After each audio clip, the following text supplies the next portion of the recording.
নমস্কার সকলকে, সন্ধ্যা কিচেনে আপনাদের সবাইকে স্বাগত। আশা করছি আপনারা সবাই ভালো আছেন আর সুস্থও আছেন। তো আজকে আমি একটা রেসিপি নিয়ে আসি, সেটি কিন্তু বাচ্চাদের টিফিনের জন্য। তো চলুন কীভাবে করছি সব কিছু আপনার সাথে শেয়ার করব।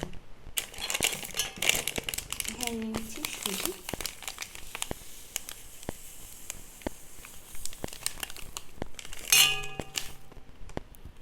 সুজিটা নিয়ে নিয়েছি। এবার দিয়ে দেবো টক দই।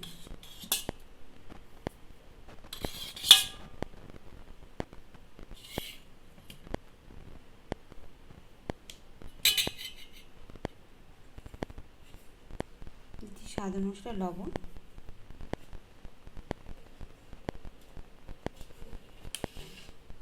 সামান্য চিনি। এবার ভালো করে এটাকে মিশিয়ে নেব।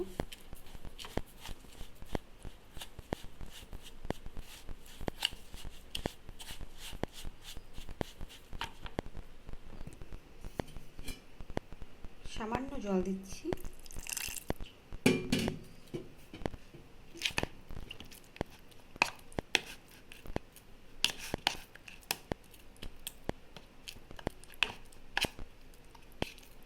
এবার ঢেকে রাখবো 10 মিনিটের মতো।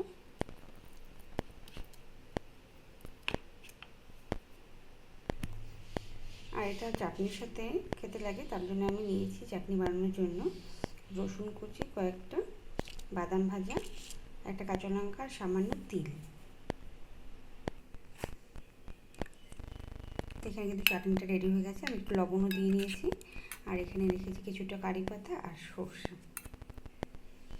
আর সুজিটা দেখুন এখানে অনেকটাই কিন্তু ঘন হয়ে গেছে। এবার একটু প্যারেটটাকে একটু নরম করে নিতে হবে। ব্যাটারটার মধ্যে কিন্তু আমি সামান্য জল দিয়ে একটু নরম করে নিয়েছি।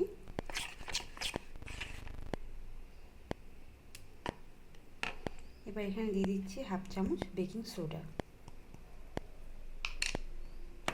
দিয়ে ভালো করে ফেটিয়ে নিতে হবে।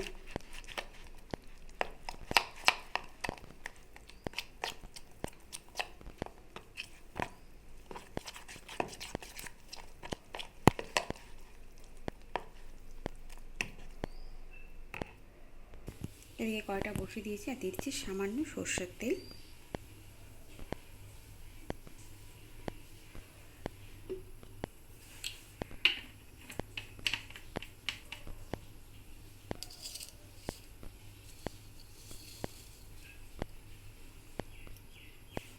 দিচ্ছি সর্ষে ফোড়ন, 2-3টে কারি পাতা ফোড়ন।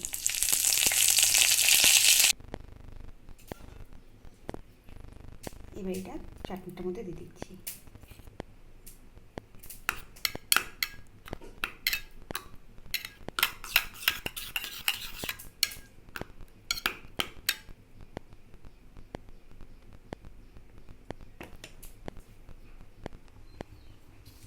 এই কড়াইয়ের মধ্যে আমি আরেকটু কালো সর্ষে আর কারি পাতাটা দিয়ে দিচ্ছি। এবার সুজির যে ব্যাটারটা সেটার ভিতরে দিয়ে দিচ্ছি।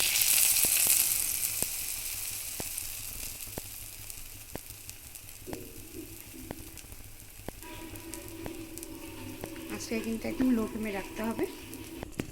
লো ফ্লেমে রেখে কিন্তু এভাবে একটু ঢেকে রাখতে হবে।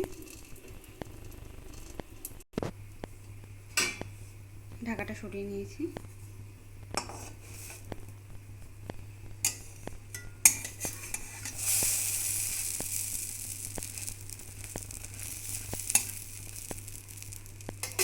আবার একটু ঢেকে রাখবো।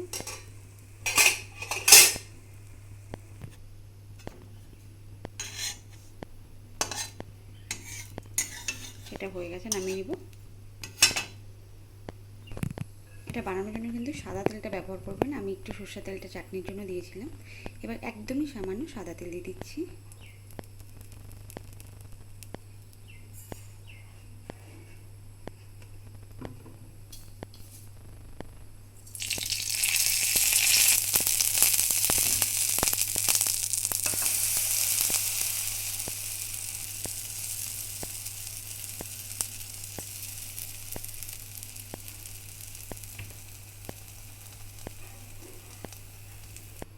ওপাশটা হয়ে গেছে, এবার উল্টে দিয়েছি একটু। তো হয়ে গেছে আমার রেসিপিটি রেডি। আর এখানে বাদামের সাথে এটা দিয়ে দিয়েছি চাটনিটা। তো ভিডিওটি কেমন লাগছে কমেন্ট করে কিন্তু বলতে একদম ভুলবেন না। আর ভিডিওগুলি ভালো লাগে একটা লাইক কমেন্ট করতে অবশ্যই করবেন। তো শেষ পর্যন্ত ভিডিওটি দেখার জন্য ধন্যবাদ সকলকে।